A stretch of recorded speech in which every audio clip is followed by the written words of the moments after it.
What happened to Serral? Is the French president more important than Harstem? And when was the canary in the coal mine introduced? All of these questions will be answered in today's episode of StarCraft Today. StarCraft Today. Your favorite StarCraft news show.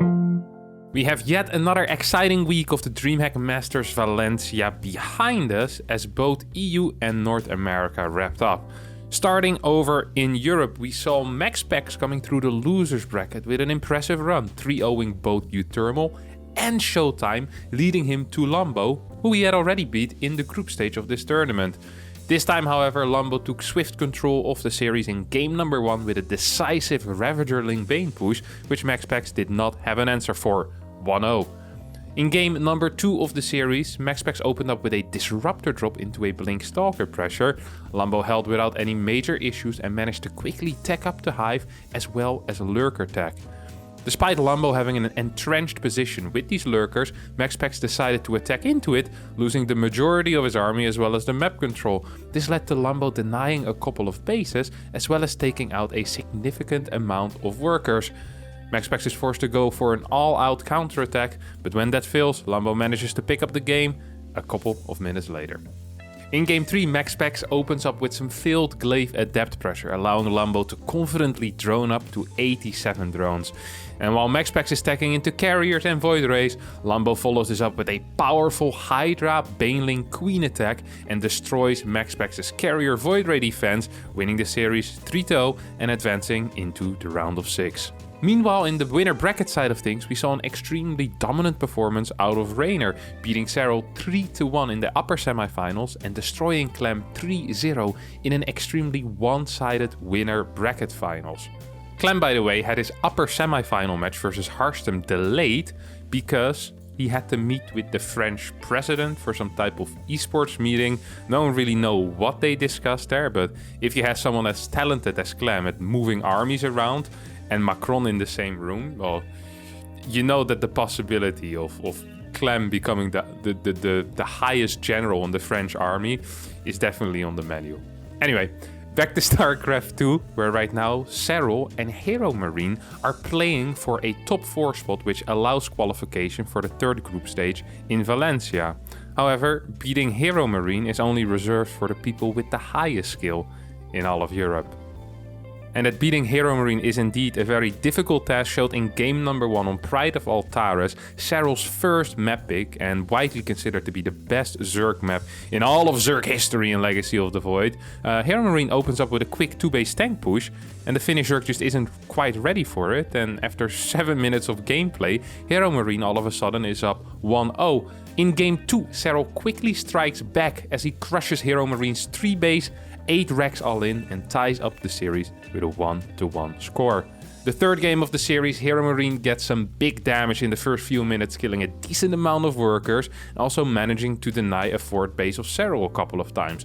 Serral tries to get back into the game with a heavy Roach Ravager into Baneling composition, but despite some good mid-game fights, Serral doesn't ever really manage to get a solid economy up and running. And when Hero Marine decides to make a final push with Bio Liberators and Ghost, Serral simply cannot hold and is forced to tap out. Hero Marine is now on match point.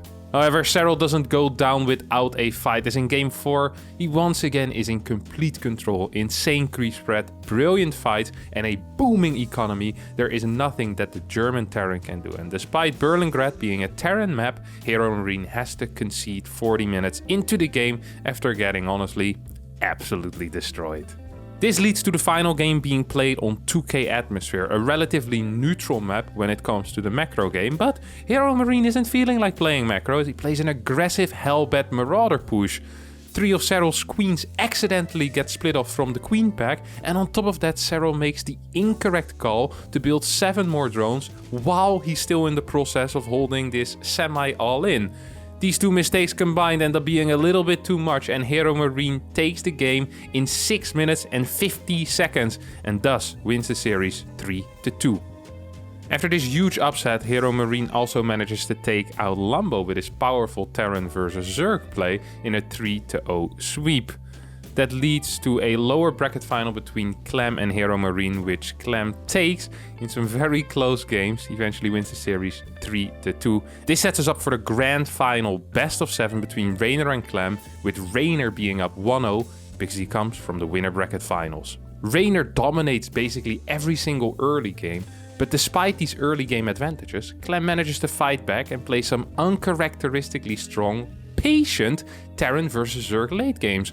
A good example of that is on map 3 on Hardwire. Clem's methodical Ghost, Tank and Thor play manages to bust positions which seem unbreakable, and despite Rainer's constant run-bys and niduses, Clem's supply never falls low enough for Rainer to take a decisive game-winning fight. The game ends with possibly the worst fight that Clem has ever taken in his entire life as he gets chain fungled on a ramp.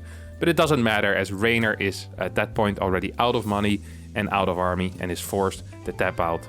This pattern repeats a couple more times. Rainer has a good early game, but then 1 or 2 mistakes or a bad fight put Clem in the driver's seat, and more often than not allows him to pounce immediately. And after 6 games, the score is an even 3-3.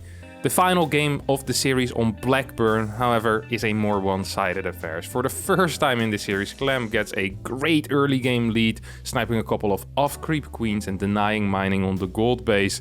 The advantage snowballs, and when Clem splits his army to try and clear some creep, he accidentally kind of just wins the game, the series, and thus the tournament. Congratulations to Clem for winning the European Dreamhack Masters Valencia. But let's quickly move on to America, as we saw some high-level action over there as well. We had an all-Protoss party in the finals over in America, and Neep, who already had an ultra-dominant performance all tournament long, dropping a mere 4 maps before the grand finals, continued his hot streak, as he showed once again why he is America's finest, winning the finals with a 4-1 score. That means dropping 5 maps total in the entire tournament. Congrats to Neep for this insane performance. From North America we move over to Korea, as last Monday we saw GSL Season 2 start again with Group A. We saw Hero get out in first place, beating DRG 2-1 as well as Rogue 2-0. This means that Hero hasn't lost a single series against a Zerg since the 30th of April. A rather impressive result. At the same time, we also saw a huge upset in the decider match, as DRG managed to take out Rogue with a 2-0 score. In Game 1, DRG's Baneling run-by was a little bit too much for Rogue, and in Game 2, Rogue wasn't quite as ready as DRG for the Mutalisk War, forcing Rogue to tap out and having the GSL Season 1 champ get knocked out in the first round. Moving on to the WTL, as once again we saw Rogue having a difficult time. As the first clan war of the week, he ended up losing to Bunny in the ace match, giving Team NV the win over Dragon Phoenix Gaming. In the second clan war on the first day of round 6, we saw Shopify Rebellion struggling with SSLT.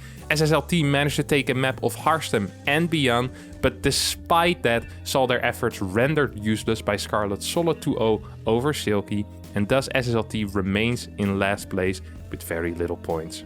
Day 2 of the WTL Round 6 brought us a new 0-6 loss for the Platinum Heroes, this time versus Alpha X. The only positive in this clan war for Platinum Heroes is that we saw the debut of the 13-year-old British Zerg player Iba. It's always cool to see these young bucks rising up. Sadly, he did end up losing 2-0 against Sound, but a debut is a debut. Congratulations, Iba. I'm very happy for you. Another positive was for Team Liquid, as they managed to win their first clan war this season versus Team GGG. Elaser and Clem both taking a single map, while Kalazur took home a 2-0 victory versus Ratata, was enough for the 4-2 win and their first win overall in this regular season. On the final day of round 6, we saw Kaisi Gaming edge out a 4-2 win over Team GP, Rainer 2-0ing Ryung being absolutely vital there. And in the final match of the week, we saw Su take home the victory for the Kwangdong Freaks with a solid 2-0 win over MaxPax. He secured another 2 points for the Freaks. That leads us to the following standing. DPG in first place, second place is a 3-way tie between Shopify Rebellion, Team NV and Alpha X, and on the bottom part of the table we see GGG, SSLT and Platinum Heroes, while Liquid managed to escape that bottom part of the table to a 9th position with their first win. Before I forget to mention it, we also had the game of the week during the WTL, but rather than it being the game of the week, I recommend you to watch this. This is the one game that I would recommend everyone not to watch. If you accidentally get this recommended in your YouTube, do not click it, do not watch it. And that game is game 1 of Nice versus eLaser. It's all the worst part of Protoss versus Zerg in the past 2 years, a bordering snooze fest in which at one point eLaser asked for a draw, which got denied by Nice. That was the correct call, to be fair, by Nice, as after 58 minutes and 38 seconds, eLaser lost and had to concede. Nice ended up winning the game. As mentioned before, please do not watch this game. It was god-awful. I will not link it to you as I do not want you to watch it. I'm serious. Do not watch it. On a more positive note, we also had 3 ESL Open Cups starting on the Sunday, as always, in Korea. And there we saw Beyond take out Hero 3-2 in a riveting final with extremely exciting games. The number 1 Protoss player, Hero, was not strong enough to stop the waves of Beyond's aggression, was forced to concede, giving the first cup win to a Terran in Beyond. Over in Europe, we saw MaxPax versus Hero Marine in the finals, but that perhaps wasn't the biggest news. We actually saw Serral participate in one of the ESL Open Cups, which is something that honestly never happens. He did and ended up losing to MaxPax with a 2-0 defeat. So that makes this week 2 times where he lost to players that aren't Clem or Rainer. Hero Marine and MaxPax aren't people that usually beat Serral, so it is something rather uncommon to see. 2 disappointments in 1 week also isn't too common for Serral, who's used to winning every single tournament that he plays in. Anyway, Hero Marine versus MaxPax in the finals. Hero Marine just way too strong in the Terran versus Protoss matchup. It really needs a special Protoss to take out Hero Marine in this matchup. Moving over to America, there MaxPax actually did manage to once again get to the finals, and as his opponent was a Zerg in Solar, managed to take the series 3-2. Congratulations to MaxPax making lots of EPT points this weekend, as well as winning a cup, as well as congratulations to all the other winners, of course. That brings us to the clip of the week, and this week a clip between Hero Marine and Clem game number 4, in which Clem leaves the game too early, and I recommend you take a look at his face once he realizes that he left the game a bit too early, and he takes a look at the replay. It is some great stuff. Here for Hero, and remember, Clem lost a lot of bases, so his economy has also taken a big hit. He doesn't exactly have a crazy amount of production anymore. GG gets called when they're both at even supply, but Hero Marine takes the game and ties up the series. Poor Clem. I would not wish it upon anyone leaving a 1 game. Alright, that's going to be it for today's episode of StarCraft Today, but not before I tell you about the Canary in the Coal Mine. The Canary in the Coal Mine got introduced in 1911 as a way to detect dangerous gases like carbon monoxide. The reason why the Canary got picked was because Canaries are good early detectors of carbon monoxide because they're vulnerable to airborne poisons. Because they need such immense quantities of oxygen to enable them to fly, and fly to heights that would make people altitude sick, their anatomy allows them to get a dose of oxygen when they inhale and another when they exhale by holding air in extra sacs. Relative to mice or other easily transportable animals that could not have been carried in by the miners, they get a double dose of air and any poisons the air might contain, so miners would get an earlier warning. Some fascinating news. At least in the UK, the Canary in the Coal Mines got rotated out somewhere in 1986. At that point, there still were 200 Canaries in coal mines active, and these mines had about, I think it was a 1-year transition period in which they could get rid of the Canaries. Fun little fact that's completely useless. Thank you all so much for watching. I hope you did enjoy this episode. If you did, don't forget to hit the like button, subscribe to the channel, and I will see all of you next time for a new video. Thank you so much, and bye bye.